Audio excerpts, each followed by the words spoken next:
അപ്പോൾ നമ്മുടെ ഓണം വ്ളോഗിലേക്ക് എല്ലാവർക്കും സ്വാഗതം. ഓണം എന്ന് പറയുമ്പോൾ ഇപ്രാവശ്യത്തെ ഓണം കുറച്ചുകൂടെ കളർഫുള്ളായിരുന്നു. ഒന്നാമത് എൻ്റെയും സച്ചുവിൻ്റെയും കല്യാണത്തിന് ശേഷമുള്ള ഫസ്റ്റത്തെ ഓണമായിരുന്നു.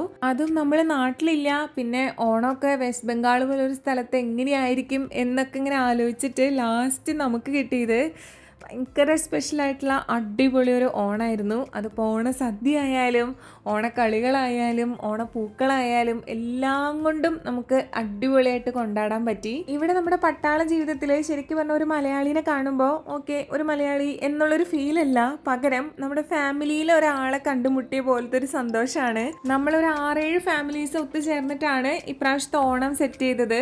അപ്പോൾ ഓണസദ്യക്ക് വേണ്ടി നമ്മൾ ഓരോ വീട്ടിൽ നിന്നും 2-3 കറികളാണ് എടുത്തത്. അതുകൊണ്ട് തന്നെ 15ഓളം കറികളും 2 കൂട്ടം പായസമൊക്കെ ആയിട്ട് ഓണസദ്യയും ഗംഭീരമായിരുന്നു. പിന്നെ ഓണക്കളികളൊന്നുമില്ലാതെ എന്താ ഓണാഘോഷമല്ലേ. അപ്പോൾ ഇതൊക്കെ കഴിഞ്ഞിട്ട് ഓണക്കളികളും ഉണ്ടായിരുന്നു. മൊത്തത്തിൽ ഈ പ്രോഗ്രാം ഒന്ന് കോർഡിനേറ്റ് ചെയ്ത് എൻ്റെ ചുക്കാൻ പിടിച്ചത് ശരിക്കും മേഘയും അഖിലേഷ് ചേട്ടനുമാണ് കേട്ടോ. ആരെങ്കിലൊക്കെ ഒരാളെ മുന്നിട്ടിറങ്ങുമ്പോൾ ഒരുപാട് പേരുടെ സന്തോഷത്തിന് അത് വഴി തെളിക്കുന്ന പറയുന്നത് ഭയങ്കര ശരിയാണ്.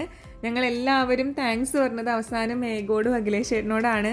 നമ്മളെല്ലാവരും സപ്പോർട്ട് ചെയ്തു, നമ്മളെല്ലാവരും കൂടെ ഉണ്ടായിരുന്നു. എത്രയൊക്കെ പറഞ്ഞാലും എല്ലാത്തിനെയും ഒന്ന് കോർഡിനേറ്റ് ചെയ്യാൻ എന്തായാലും ഒരാൾ മുന്നിട്ടിറങ്ങണമല്ലോ. ഇപ്പോൾ നിങ്ങൾ കണ്ടുകൊണ്ടിരിക്കുന്നത് ജെൻസിൻ്റെ കസേരകളിക്ക് നമ്മുടെ സച്ചുത വിജയകരമായിട്ട് തോറ്റു മുട്ടുമടക്കുന്നതിൻ്റെ ദൃശ്യങ്ങളാണ്.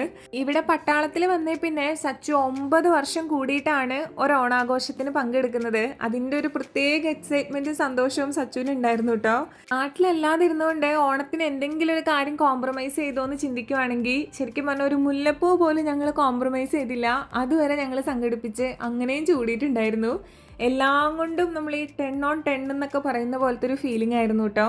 ശരിക്കും നാട്ടിലാണെന്നുള്ളൊരു തോന്നൽ തന്നെയായിരുന്നു. പാരൻസും ഫാമിലിയും കൂടെ ഇല്ലായിരുന്നു എന്നുള്ളതൊഴിച്ചാൽ ബാക്കിയെല്ലാം ഭയങ്കര അടിപൊളിയായിട്ടായിരുന്നു ഇപ്രാവശ്യത്തെ ഓണം. ഓരോരോ ഗെയിംസും ഭയങ്കര ചിരിക്കാനുള്ള സംഭവങ്ങളായിരുന്നു കേട്ടോ.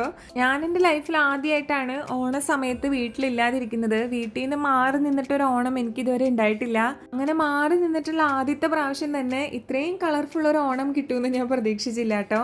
അടുത്തതായിട്ട് നമ്മുടെ കുടമടി മത്സരമാണ്. ഇതങ്ങനെ കെട്ടിത്തൂക്കി ഇടാനുള്ള സമയവും സാഹചര്യവും അപ്പം കിട്ടാത്തത് കൊണ്ട് ഇങ്ങനെ തറയിൽ വെച്ചിട്ടാണ് അടിച്ചു പൊട്ടിച്ചത്. നമ്മൾ ഒരുമിച്ചുള്ള ആദ്യത്തെ ഓണായതുകൊണ്ട് ഒരു മെമ്മറി ആയിട്ട് ഇരിക്കട്ടെ എന്ന് ഓർത്ത് ഞാനിതിൻ്റെ രാവിലെ തുടങ്ങിയുള്ള ലോങ് വീഡിയോ എടുത്തിട്ടുണ്ട്.